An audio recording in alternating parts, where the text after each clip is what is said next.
Death. Inevitable, inescapable, irrefutable.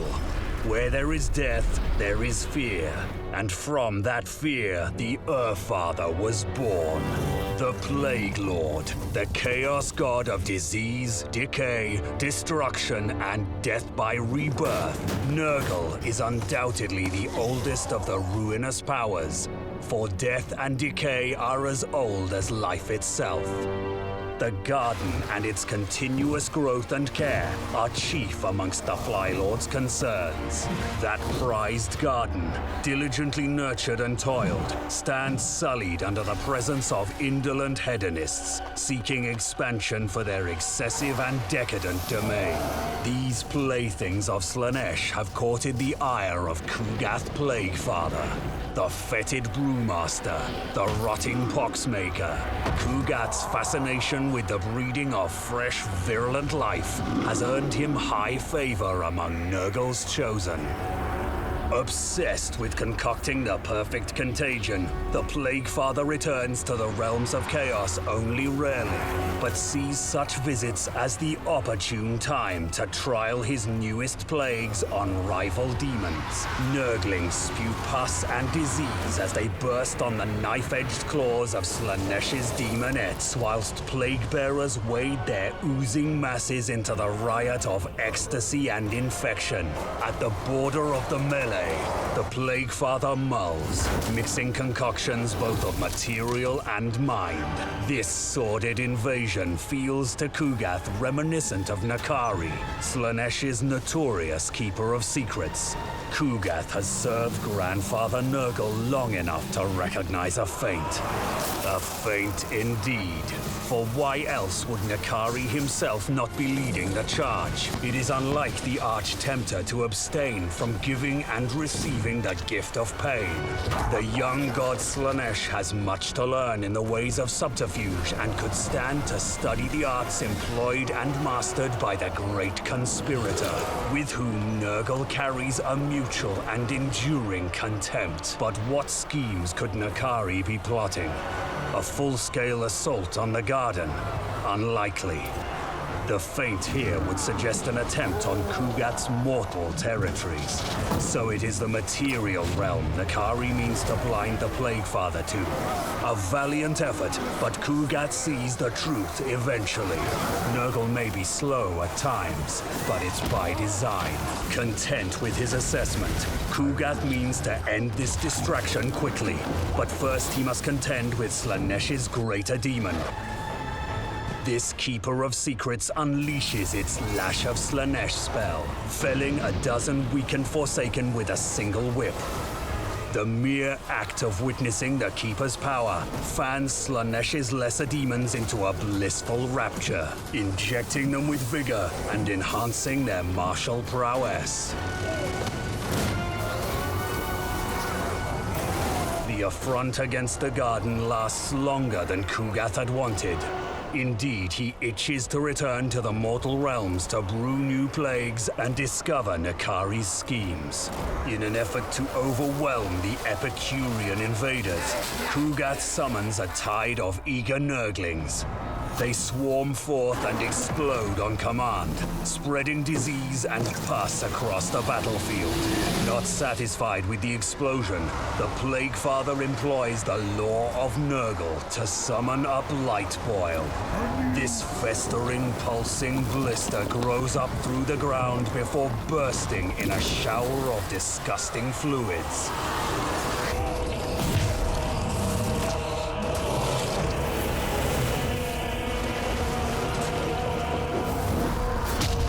Slaanesh's demons wither and die beneath the strain of a dozen maladies. The garden is again secured, and Ku'gath can turn his attentions to the mortal realm at last. How many potential plagues already lost to N'Kari's schemes, Ku'gath cannot say. He knows only that the Arch-Tempter will suffer every sickness known to Grandfather Nurgle. The Father would expect no less.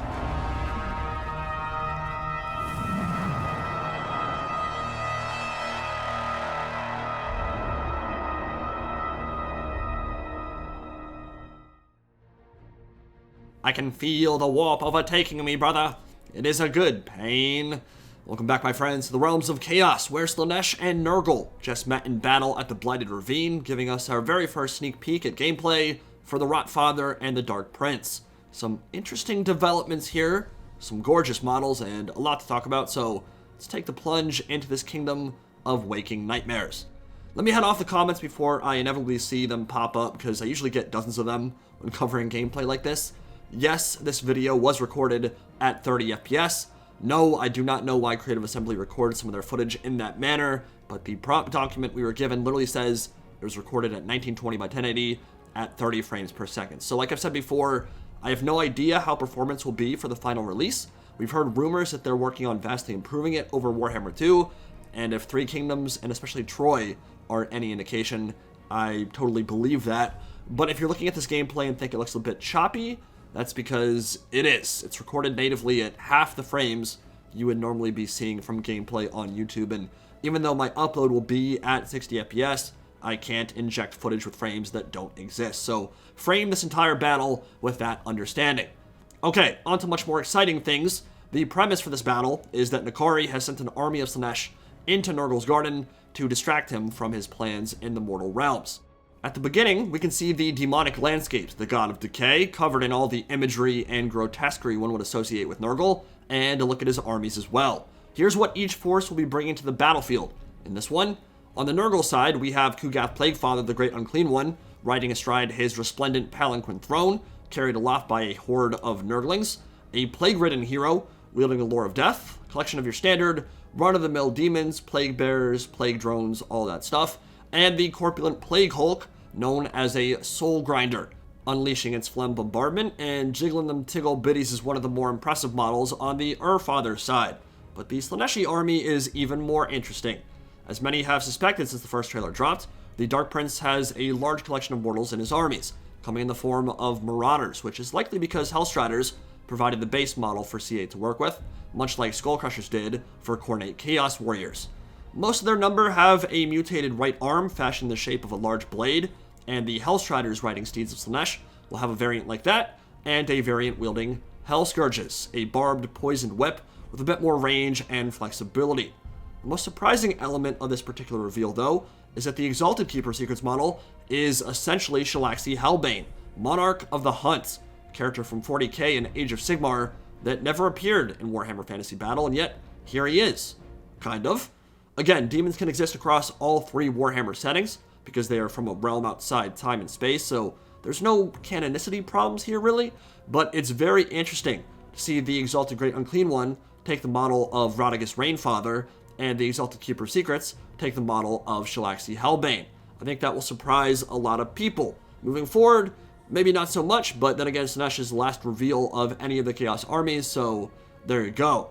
If you're looking for a bit more beauty and lithe grace, perhaps that will do it for you, and it's backed up by regular Daemonettes, who are lacking the ponytails of their exalted sisters, Fiends of Slaanesh, and a Soul Grinder, which has a big-ass crab claw in its right hand, perhaps the Demon Bone Claw, and looks to move extremely quickly compared to its brothers in the other Chaos factions.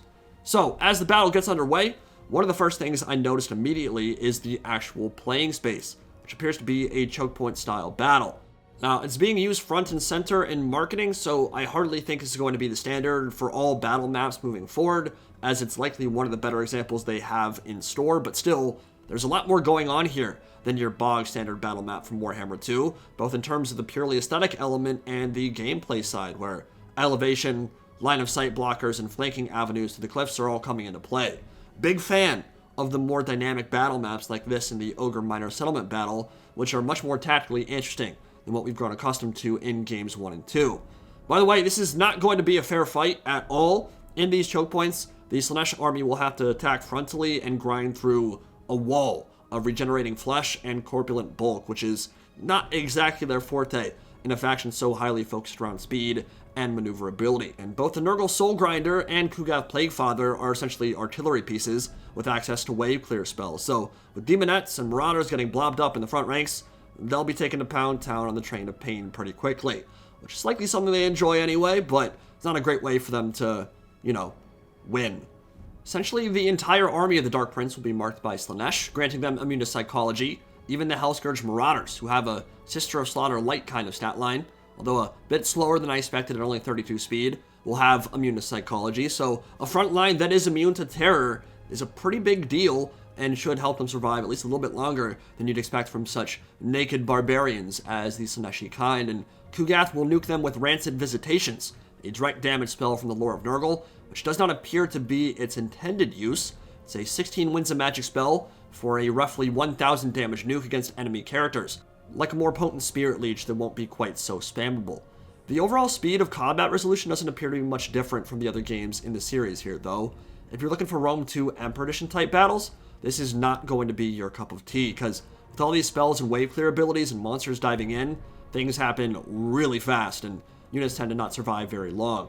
I honestly wouldn't mind seeing combat take a little bit longer to develop, and everything across the board survive a little bit longer, because Warhammer battles do sometimes feel a bit manic, but I don't believe anything on that front will be changing in Game 3. It looks quite a bit like we've seen in Game 1 and Game 2. Love those animations for the Plague Drones and Nurglings, though, as well as Ku'gath plunging a hand into his gut and retrieving some ammunition to hurl at invaders. The Exalted Keeper of Secrets has not done much up to this point, but now it's about to unleash its Lash of Slaanesh, expanding tear-shaped attack like Wind Blast from the Lore of Heavens, and every time he casts, the Lore of Slaanesh passive, Blissful Rapture, kicks in, granting vigor and improved melee capabilities map-wide. Plague Toads going into melee with Chaos Spawn, and the Soul Grinder looking for a duel against an Exalted Keeper of Secrets. That's a bold strategy, Cotton. See if it pays off for him. It's extremely tanky, very resilient, but I would expect an Exalted Keeper of Secrets to absolutely stomp that engagement in the long run and have no problem dispatching that. So if you want your tier 5 monster to engage something, probably don't send it into 1v1 with some of the best duelists in the game. Ku'gath has the Nurgling Tide ability, which summons a unit of infested Nurglings that blow up once they get near an enemy, kind of like the Bloated Corpses for the Vampire Coast, and yeah, that caused some serious carnage.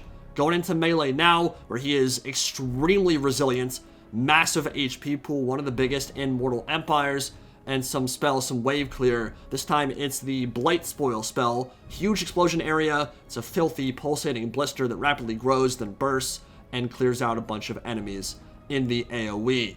I think this was just added for cinematic effect. I don't think the Soul Grinder of Nurgle would die to an Exalted Keeper of Secrets that quickly, but they added it in just to show how scary it could potentially be in a long, drawn-out duel. And now it looks like Ku'gath about to put the final RKO in, and Shalaxi Hellbane will disappear back into the realm of Slaanesh, and the entire army start running for the hills while they're preyed upon by Plague Drones of Nurgle, Rotflies, and Chaos Furies of the Plague God. Certainly a nice look at the outskirts of Nurgle's garden near the Blighted Ravine. More of a showcase for Nurgle here than for Slaanesh, obviously, where this kind of combat simply isn't conducive to how the Dark Prince likes to operate. I mean, the only avenues of attack really were all plugged up with units that are just way more resilient in 1v1 combat, and there's essentially no room to outflank or use their superior speed and bring that to bear. And I think this might be a difficult matchup for Slaanesh anyway, who's exceptional for running down ranged troops and inflicting damage against heavy armor, neither of which are really characterizations of how Nurgle operates. The Aluris on her Exalted Secret Chariot seemed to blend some infantry there and do some good work, and the Exalted Keeper, quote-unquote, won its fight against the Soul Grinder, although that could have been a separate battle with the replay cinematic stuff edited in. I'm not sure if that was from the same one or not, but if you can't get around and behind with your Hellstriders, your Light Cav with your 100 move speed tier 5 monsters, you simply aren't going to have a good time, and we saw that here. Cinematic, atmospheric, fun to watch, but about what I'd expect to see in a scenario like this one when Nurgle and Slaanesh get down and dirty in a choke point fight. Probably going to be moving on to the week of the Dark Prince very soon here, and then Christmas, the New Year, and hopefully some campaign gameplay from us sooner rather than later. I don't actually know what the schedule will be like yet, but we're getting very close to release, my friends. February 17th, not long to wait now. Hope you guys enjoyed, and I'll see you all in the next video. Indie Pride, signing out for now. Have a good one, guys.